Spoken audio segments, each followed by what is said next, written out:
So most people solve this question like 5 minus 8. So 5 minus 8 is equal to minus 3, right? Then again 5 minus 8. So 5 minus 8 is equal to also minus 3.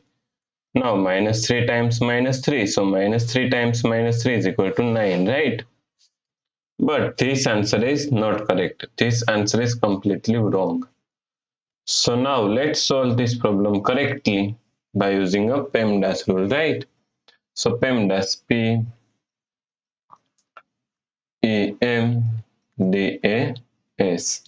According to PEMDAS rule, first priority is parentheses, then second priority is exponents, then third priority is multiplication and division.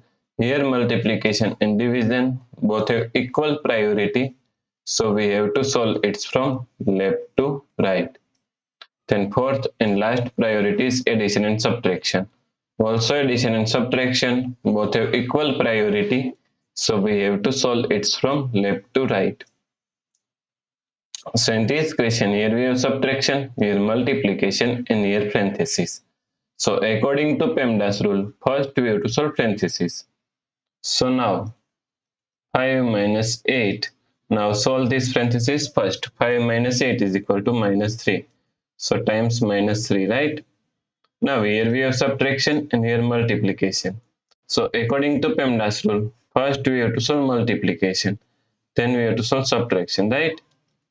So 5. Now solve this multiplication first. Minus 8 times minus 3 is equal to plus 24. So 5 plus 24 is equal to 29, right? So the correct answer is 29.